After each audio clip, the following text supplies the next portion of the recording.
ආයුබෝවන් ජයන් ජයම වේවා.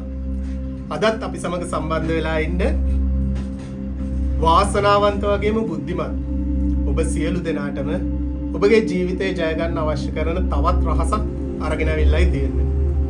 ඉතින් අධ්‍යාත්ම YouTube channel එකෙන් අපි ඔබට ඉදිරිපත් කරන්නේ කලින් වැඩසටහන් වලදී සඳහන් කරපු විදිහටම මේ වැඩසටහන් ගොනුවේ අවසාන වැඩසටහන 3 වෙනි වැඩසටහන.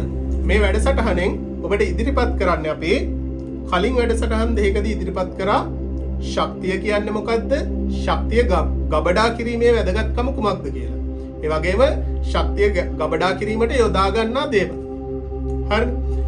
මේ වැඩසටහනේදී ඔබට ඉදිරිපත් කරනවා ශක්තිය තැන්පත් කරන්න භාවිතා කරපු යන්ත්‍රය බල ගන්නන විදිහ. හරිද? එතකොට මේකෙන් ඉදිරිපත් කරන්නෙම මන්ත්‍ර බලයෙන් ශක්තිය අවදි කිරීම. එතකොට මේකෙදි යන්ත්‍රය පමණක් නෙවෙයි ඔබව යන්ත්‍රයක් බවට පත් වෙලා ඔබ තුලින් ශක්තිය අවදි වීම ඉදිරිපත් කරනවා. හරිනේ? එතකොට මන්ත්‍ර කියන්නේ මොකක්ද කියන එක ඔබ දැනගන්න ඕනේ මේ දේ කරන්න කලින්.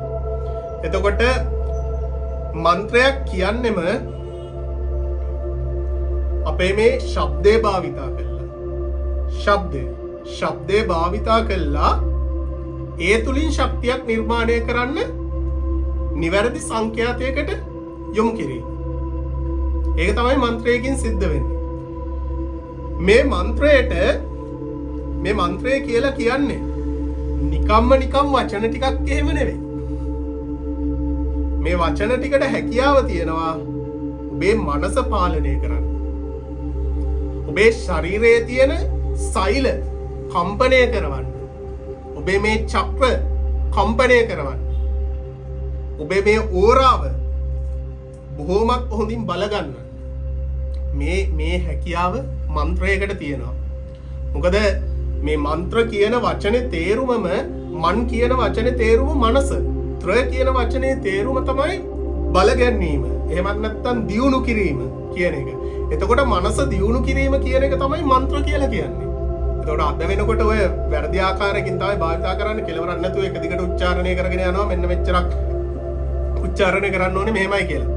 එහෙම උච්චාරණය කිරීම නෙවෙයි මන්ත්‍රවල තියෙන්නේ. මන්ත්‍රයක් උච්චාරණය කරනවා නම් මන්ත්‍රයක් සජ්ජායනය කරනවා නම් ඒ මන්ත්‍රය සජ්ජායනා කරනකොට අත්‍යවශ්‍යම දේ තමයි ඒකේ තියෙන ভাইබ්‍රේෂන් එක.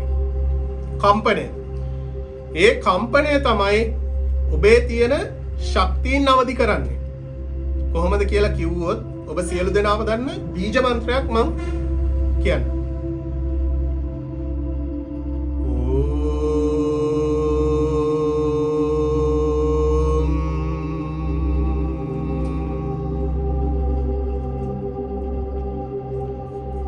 මෙන්න මේ ඕම් මන්ත්‍රය.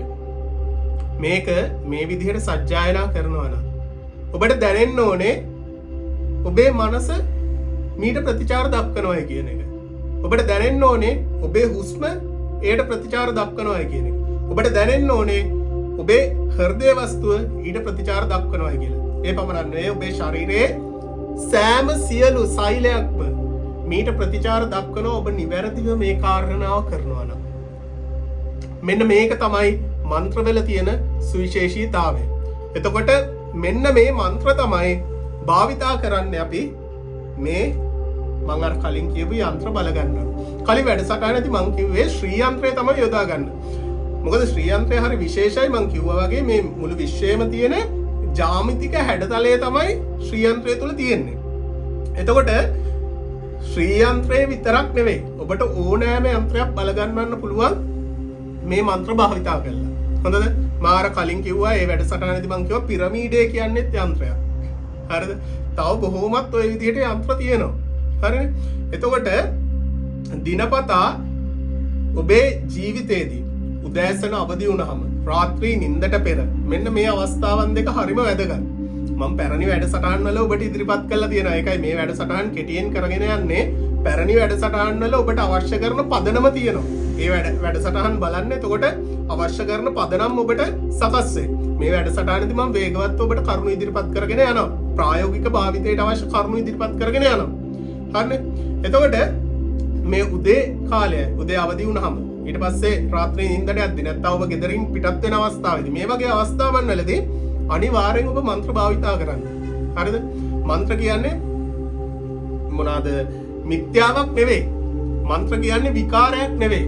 මන්ත්‍ර කියන්නේ තේරුමක් නැති දෙයක් නෙවෙයි. හරිද? මන්ත්‍ර කියලා කියන්නේම ඔබට බොහොම ලස්සන අධ්‍යාත්මික ජීවිතයක් ගත කරන්න ප්‍රධාන වෙන දෙයක්. ඇයි? වයිබ්‍රේෂන්. වයිබ්‍රේෂන් එක තමයි හැම දෙයකටම මූලික වෙන්නේ. වයිබ්‍රේෂන් එක හරිම ෆ්‍රීකවෙන්සි එකකට. හරිම ෆ්‍රීකවෙන්සි එකකට ආවම මොකද වෙන්නේ? ශක්තිය නිර්මාණය වෙනවා. එතකොට මේ මන්ත්‍ර තුලින් කරන්නේත් ඒකම තමයි. වයිබ්‍රේෂන් එකක් හදනවා, ෆ්‍රීකවෙන්සි එකකට එනවා, ශක්තිය නිර්මාණය වෙනවා. ඔක තමයි සංසිද්ධිය. එතකොට මේ මන්ත්‍ර භාවිතයේදී දිනපතා ඔබට භාවිතයට ගන්න පුළුවන් ගණපති මන්ත්‍ර තියෙනවා, ලක්ෂ්මී මන්ත්‍ර තියෙනවා, ගායත්‍රි මන්ත්‍ර තියෙනවා, මේ වගේ කුඩා මන්ත්‍ර තියෙනවා. මේවා මම ඔබට ඉදිරිපත් කරන්න යන්නේ හේතුව ඕන තරම් අද වෙනකොට අපිට අන්තර්ජාලය භාවිතයෙන් මේ දේවල් ලබා ගන්න පුළුවන්. YouTube එකේ ඕන තරම් මේ දේවල් තියෙනවා. මම මේ කියපු වචන භාවිතා කරන්න. ශිව මන්ත්‍ර තියෙනවා, ලක්ෂ්මී මන්ත්‍ර තියෙනවා, ගායත්‍රි මන්ත්‍ර තියෙනවා, ඔය විදිහට ගණපති මන්ත්‍ර තියෙනවා. ඔහොම බොහෝමයක් මන්ත්‍ර තියෙනවා. ඔවෙන් බොහොම කෙටි මන්ත්‍ර ඔබට යොදා ගන්න පුළුවන් ඔබේ දියුණුවට. හොඳද? මේ මන්ත්‍ර බොහොමත් හොඳට මේවා භාවිතා කරනවා නම් වෙන ප්‍රධානම දේ මෙහෙමයි. මේ මන්ත්‍ර ඔබට භාවිතා කරනවා නම් ඔබේ මනස බොහොමත් හොඳට නිරවුල් වෙලා මනසේ තියෙන අනවශ්‍ය ශක්තියින් ඔබෙන් ඉවත් වෙලා ඔබට දෙනවා හොඳ ફોකස් එකක්, හොඳ අවධානයක් ඔබට දෙනවා නව අවස්ථාවන්ට, අලුත් ඔපචුනිටිස් වලට. හරිද? වෙලා තියෙන ප්‍රශ්නේ ඕක තමයි. අලුත් ඔපචුනිටිස් නෑ. ඔබේ ජීවිතේ හැමදාම එකතැන පල් වෙනවා. අලුත් අවස්ථා එන්නේ. එතකොට මේ මන්ත්‍ර භාවිතා කරාම වෙන්නේ අර තියෙන පල් වෙන ගතිය අයින් කරලා ඉවර වෙලා ඔබේ ජීවිතේ බොහොම ලස්සනට මල්පල ගැන්වෙන විදිහට බොහොම සාර්ථක ඔපචුනිටිස් ඔබ කරා පැමිණෙනවා. ඉතින් කොච්චර හොඳද? මේකෙන් වෙන්නේ බොහොම හොඳ කාරණාවක්. හරිනේ? එහෙනම් මේ වගේ මන්ත්‍ර භාවිතා කරන්න.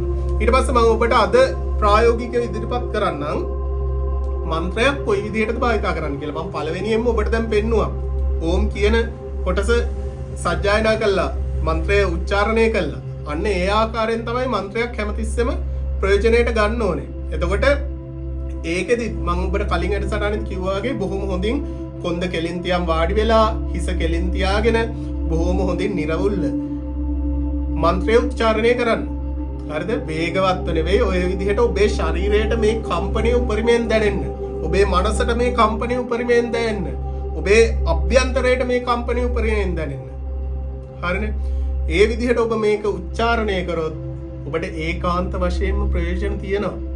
එතකොට බොහෝමත් දෙනෙක් ඉන්න වැරදි මතයක් තමයි මේ 108ක් මතුරන්න ඕනේ. අනේ නෑ. හරිද?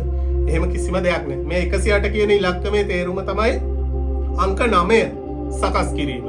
අංක 9 කියලා කියන්නේ විශ්වයේ තියෙන ඉහළම සංඛ්‍යාතය. 9න් ඔක්කොම ඉලක්කම් ඉවරයි. ආයිත් 9න් පස්සේ ඉලක්කම් හැදෙන්නේ 1 ඉඳන් 0 දක්වා තියෙන ඉතුරු සංඛ්‍යා ටික එකතු වෙලා. හරිනේ? එතකොට ඔය 108 හදන්නේ ඔන්න ඔය කාරණාව නිසා. නමුත් දීර්ඝ වාර ගානක් ඒ විදිහට ඔබ මේ මන්ත්‍රයක් උච්චාරණය කරනවා නම් සත්‍ය වශයෙන්ම ගොඩනැගෙන ශක්තියත් ප්‍රබලයි. එහෙම නැත්තේ නැහැ. නමුත් ඔබ බොහොමත් හොඳට අද වෙනකොට අද අපේ සමාජයේ අපිට තියෙන කාලයේ සීමිත භාවයත් එක්ක මන්ත්‍රයක් 9 වතාවක් උච්චාරණය කරන්න. දිනපතා දින 21ක් මේ කටයුත්ත කරගෙන යන්න. 21 වෙනි දිනේ අවසාන වෙනකොට ඔබ හැරිලා බලන්න ඔබට ඒ සම්පූර්ණ දින 21 දක්වා ඔබේ ජීවිතේ කොයිතරම් ධනාත්මක වෙනසක් වුණාද කියලා ඔබට අනිවාර්යෙන් දකින්න තියෙනවා. සාධක අනිවාර්යෙන්ම දකින්න තියෙනවා. ඉතින් මේක මේ විදිහට කරනවා නම් විශ්ව ශක්තිය ඔබට ප්‍රබලව ආකර්ෂණය වෙනවා නවත්තන්න බැරුව. කොහොම කරනවා නන්ද? චක්‍ර.